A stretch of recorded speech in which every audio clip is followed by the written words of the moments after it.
Well, flu season is just around the corner, and this year, many more people are expected to get sick. There are concerns about the pressure influenza cases could have on our healthcare system, and this means health officials are encouraging everyone to once again roll up their sleeves.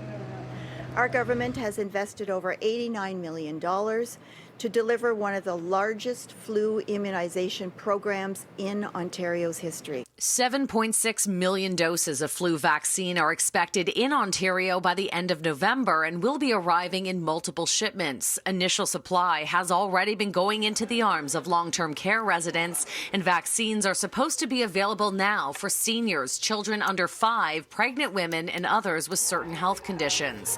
However, CityNews has learned that some pediatrician offices in the GTA are being told that they will not be receiving supply for the next 2 to 3 weeks. By then, the flu shot will be available to the general public. Beginning in November, the flu shot is available to all Ontarians in pharmacies, doctors and nurse practitioner offices, and through public health units. In Toronto, for example, the city's 5 mass vaccination clinics for COVID-19 will be doubling as a flu shot destination and will start booking appointments next week.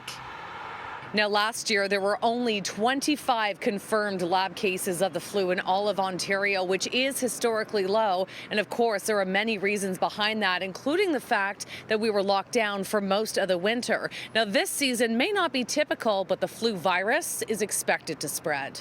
There are more and more people congregating together in indoor venues. That's where flu is transmitted. And international travel and even domestic travel is scaling up. The biggest concern about a more active flu season right now is the impact it could have on our healthcare system. Infectious disease specialist Dr. Bogash tells me pre-COVID winters already put a lot of strain on hospitals.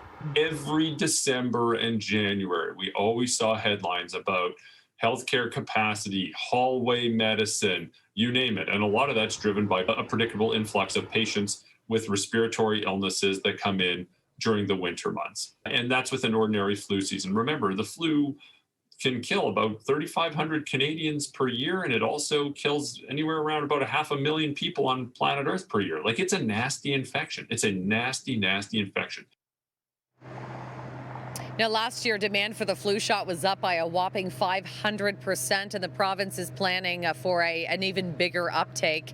Dr. Bogash tells me it's too soon to say if the flu vaccine is a good match for this year's variant or how bad the season will be, but he adds continued masking requirements and overall better hygiene will help reduce the spread.